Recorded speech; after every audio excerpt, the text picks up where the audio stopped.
Movie के start में हम एपोकलिप्स का समय देखते हैं। यहाँ जूलियट नाम की एक लड़की है जो वो एक डेजर्ट में ड्राइविंग करते हुए अपने सर्वाइवल के लिए सामान ढूंढ रही है। उसे तभी कुछ बंद पड़ी गाड़ियां दिखाई देती हैं और वो रुककर उन कार्स को चेक करती है, लेकिन उसे यहाँ ना तो गैस मिलती है और ना ही सप्लाईज। इसके बाद में वो यहाँ से निकल जाती है और यहाँ से जाने के बाद में वो अब एक गैस स्टेशन पर रुकती है। यहाँ पर अंदर आने के बाद भी वो अपने जरूरत के आइटम्स जैसे खाना पानी ढूंढने का ट्राई करती है, लेकिन यहाँ भी कुछ नहीं था। इसी बीच में अब यहाँ सीलिंग में से किसी अजीब चीज की आवाज आती है। एक्चुअली ये एक रीपर है जो इस समय ऊपर छिपा हुआ है और वो दिन के टाइम बाहर नहीं आता। जूलियट अब यहाँ से चली जाती है। ड्राइव करते हुए वो इस वक्त अपने फ्रेंड हैरी से कांटेक्ट करती है जो वो भी सर्वाइवर ग्रुप का हिस्सा है। जूलियट की बैटरी लो होने वाली थी जिससे वो बेस पर जल्दी पहुंचने के लिए एक शॉर्टकट ले लेती है। कुछ समय के बाद में उसे एक आरवी वैन दिखाई देती है और यहाँ पर वो अपनी कार को रोकती है। वो उसके पास में जाके चेक करती है जहाँ उसे यहाँ एक घायल आदमी मिलता है। इस आदमी को रीपर ने घायल किया था, लेकिन उस शख्स ने उसका मुकाबला करके आरवी में उसे लॉक कर दिया। वो आदमी जूलियट से उसे मार देने को कहता है क्योंकि वो दर्द में काफी कराह रहा था, लेकिन जूलियट उस पर अपनी बुलेट वेस्ट करना नहीं चाहती थी और इसके बाद में वो आरवी के अंदर जाती है, जहाँ वो अंदर जाने के बाद यहाँ जो रीपर था उसे वो मार देती है। बाहर आने के बाद में यहाँ वो आदमी भी मर चुका था और अब वो यहाँ से सप्लाईज लेने के बाद में निकल जाती है। उसे बेस पर पहुंचने में काफी देर हो चुकी थी। उसे जल्दी से यहाँ से जाना होगा क्योंकि रात होने पर वो रीपर बाहर निकल आता है। जूलियट कार चलाते समय अपनी और अपने हस्बैंड जैक की फोटो देखने लगती है। फोटो इसी बीच में हवा से उड़ जाती है और ध्यान भटकने के बाद में उसकी कार पलट जाती है। अब इसके बाद में सीन शिफ्ट होता है और हम कुछ समय पहले का टाइम देखते हैं। यहाँ पर जूलियट एक आर्ट गैलरी में है जहाँ वो पहली बार जैक से मिली थी। एक्चुअली बाहर बारिश हो रही थी जिससे जूलियट यहाँ पर फ्री का खाना खाने आई थी और उसे आर्ट्स के बारे में कुछ भी पता नहीं था। जैक को इस बारे में पता चल जाता है, लेकिन वो जूलियट से कहता है कि किस्मत ने तुम्हें यहाँ पर लाया है। दोनों के बीच में यहाँ कुछ और भी बातें होती हैं और इन सब के बाद में जैक उसे अपने घर ले जाता है। जूलियट यहाँ पर आके देखती है कि जैक काफी अमीर है। जैक और जूलियट दोनों ही काफी अकेले हैं और जैक जूलियट के साथ में काफी लॉयल बिहेव कर रहा था। जूलियट सोचती है कि वो दोनों बस कुछ ही समय पहले मिले हैं, लेकिन वो उसके साथ में काफी कैजुअल हो रहा था। जूलियट को थोड़ा सा अजीब लगता है और वो यहाँ से अब जाने लगती है। कुछ दिनों के बाद में जैक जूलियट को एक रेस्टोरेंट में दिखती है जो वो किसी ओल्ड आदमी के साथ में थी। जूलियट को ये सब पैसों के लिए करना पड़ता है और जैक अब उसका घर तक पीछा करता है। जैक देखता है कि जूलियट की हालत काफी खराब है, उसकी आर्थिक स्थिति कुछ ठीक नहीं है, लेकिन जूलियट जैक को देख के बिल्कुल भी खुश नहीं थी। जूलियट उसी के सामने ड्रग्स लेने लगती है जिसके बाद में जैक यहाँ से चला जाता है। अब कुछ दिनों के बाद में जूलियट खुद से ही जैक के घर आती है। जूलियट की आर्थिक स्थिति सही नहीं है और जैक उसकी हेल्प करना चाहता है, जिससे उसे जैक के पास में आना पड़ा। लेकिन जूलियट फिर से अगले दिन दोबारा ड्रग्स लेने जा रही थी, मगर जैक उसे जाने नहीं देता, जिससे गुस्से में जूलियट उसका सामान तोड़ने लगती है। जैक जानता है कि पहले उसके ड्रग्स की आदत छुड़वानी पड़ेगी। इसके लिए जैक शहर से बाहर एक घर लेता है। यहाँ पर जूलियट को कोई भी ड्रग नहीं मिलेगा और दोनों लोग शांति से रह पाएंगे। इन सबसे साफ नजर आ रहा है कि जैक उसकी काफी केयर करता है। दोनों लोग काफी समय से साथ रह रहे थे और अब तो जूलियट प्रेग्नेंट भी हो गई है। दोनों ही इससे काफी खुश थे, लेकिन डिलीवरी के टाइम पर बच्चा मरा पैदा हुआ। ये सब जूलियट की बुरी आदतों का नतीजा था।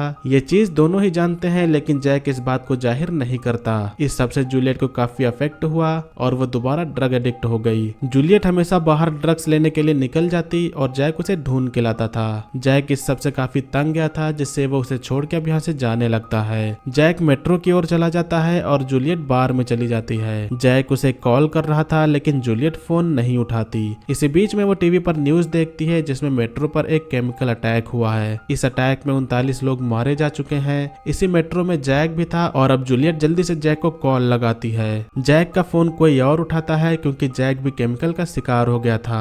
जूलियट अब जल्दी से हॉस्पिटल जाती है जहां वो देखती है कि जैक अभी भी जिंदा है। जैक अब बोल नहीं सकता, लेकिन वो फिर भी बताने की कोशिश करता है कि वो उसे काफी प्यार करता है। अब अगले दिन जब जूलियट हॉस्पिटल में आती है तो जैक यहाँ नहीं था। उन्होंने जैक की बॉडी को डिस्पोज कर दिया था क्योंकि वो केमिकल का शिकार हो गया था। जूलियट को अब काफी रिग्रेट फील होता है। उसने अगर लड़ाई न की होती तो शायद ऐसा ना होता।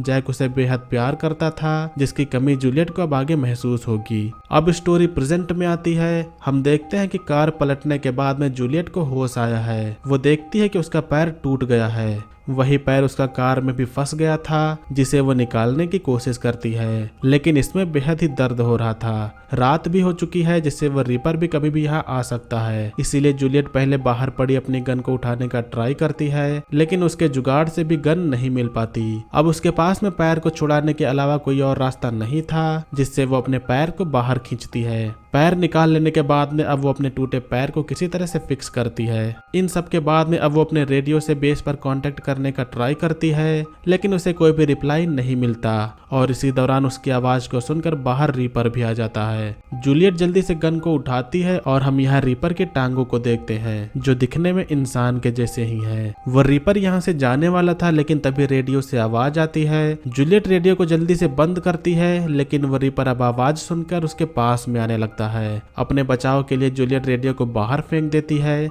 और रीपर रेडियो को उठा के देखता है और उसे बाद में फेंक देता है। इससे पता चलता है कि रीपर को ठीक ठाक दिखाई नहीं देता। रीपर अब इसके बाद में यहाँ से जाने लगता है। कुछ समय के बाद जूलियट बाहर कुछ लाइट्स को फेंक के चेक करने की कोशिश करती है कि वो रीपर यहाँ पर है या फिर नहीं। वो अब रेडियो को उठाने बाहर जाती है तो उसे पता चलता है कि वो रीपर पीछे कार के ऊपर है। हम इस रीपर को देखते हैं जो बिल्कुल इंसानों की तरह ही है। एक्चुअली जब मेट्रो में केमिकल ब्लास्ट हुआ तो इसी की वजह से एपोकलिप्स का इफेक्ट स्टार्ट हुआ और उसी से अफेक्टेड होकर ये रीपर फॉर्म हुआ। जूलियट दोबारा कार में भागती है, लेकिन रीपर उसकी टांग को पकड़ लेता है, जिससे अब जूलियट कार को स्टार्ट करके उसे भगाने का ट्राई करती है। अब रीपर उसके पीछे से आता है, लेकिन इस बार वो उसके ऊपर गन से शूट करके उसे भगा देती है। जूलियट अब रेडियो से हेल्प मांगती है। वो अपनी लोकेशन बताती है और अब उसे ढूंढने के लिए यहाँ चॉपर आएगा। जूलियट जब रेडियो पर बात कर रही थी तो इसी दौरान वो रीपर कार के विंडशील्ड को हटा देता है। वो जूलियट की ओर बढ़ता है, जिससे जूलियट अब कार की लाइट को ऑन कर देती है, जिससे वो रीपर उसके पास में नहीं आता। जूलियट को अब तभी रेडियो से उनके साथियों के द्वारा पता चलता है कि वो लोग उसे लेने के लिए नहीं आ सकते, क्योंकि यहाँ पर आना खतरे से खाली नहीं होगा। इसीलिए जूलियट को सुबह तक का वेट करना होगा। जूलियट के साथियों ने उसकी हेल्प करने से मना कर दिया, जिससे जूलियट को इस बात की काफी सोच हो गई। वो हेल्पलेस होकर बैठी थी और तभी इसी दौरान उसे एक कार की आवाज सुनाई देती है। वो हॉर्न बजा के कार को बुलाने का ट्राई करती है, लेकिन उस कार में जो वो लोग थे वो लुटेरे थे। उनमें से एक जूलियट को मारने के लिए आगे आता है, लेकिन इसी दौरान रीपर उसे लुटेरे को मार देता है। इसे देख के बाकी लोग भाग जाते हैं। जूलियट के सामने ही रीपर ने एक शख्स को बुरी तरह से मार दिया। इसे देख के जूलियट को भी लगता है कि वो भी उसे ऐसे ही मारने वाला है, लेकिन वो ऐसे मारने के बजाय खुद से सुसाइड करने का सोचती है। मगर वो इसी दौरान अब सोचती है कि उसका ऐसे ही हार मान जाना ठीक नहीं होगा। वो रीपर से फाइट करने का अब डिसीजन लेती है। वो एक गैस कैन को लेके कार के बाहर जाती है और अब बाहर जाके वो रीपर को अपनी ओर बुलाती है। रीपर के कैन के पास में आने के बाद में वो कैन को ब्लास्ट कर देती है, लेकिन रीपर को इससे कुछ खास फर्क नहीं पड़ता। इसके बाद अब जूलियट उस पर कई सारे गन शॉट्स फायर करती है, जिससे अब जूलियट को यही लगता है कि वो अब मर गया होगा। लेकिन इधर हम रीपर को देखते हैं कि उसमें अब भी जान बाकी है। वो धीरे धीरे रेंगते हुए उसके पास में जाता है और अब तो बुलेट्स भी खत्म हो गई थी, जिससे वो गोली नहीं चला पाती। रीपर भी उसे मार नहीं रहा था, बल्कि उसके पास में आके उसे बस फील करता है। एक ही पल में अब जूलियट को रियलाइज होता है कि जो रीपर उसके सामने है ये कोई और नहीं बल्कि जैक है। असल में ये रीपर रात से ही उसके पास में आने का ट्राई कर रहा था। केमिकल ब्लास्ट की वजह से वो एक रीपर में बदल गया। जूलियट भी उससे मिलकर काफी खुश थी, लेकिन उसकी इस हालत की जिम्मेदार भी वो खुद को ही मानती है। लास्ट में अब वो दोनों के सर पर गन रखती है और अब यहीं पर मूवी का एंड होता है। सो दोस्तों, ये थी 2023 की एक हॉरर साइ-फाई मूवी का एक्सप्लेनेशन। मूवी का नेम है हॉस्टाइल। उम्मीद करता हूँ कि आप लोग ने मूवी के एक्सप्लेनेशन को एंजॉय किया होगा। मूवी का एक्सप्लेनेशन आपको पसंद आए तो वीडियो को लाइक करिएगा। चैनल पर अगर आप लोग नए हो तो सब्सक्राइब करिएगा। आज की वीडियो के लिए बस इतना ही। मिलेंगे अगली वीडियो में, तब तक के लिए बाय। जय हिंद, वंदे मातरम।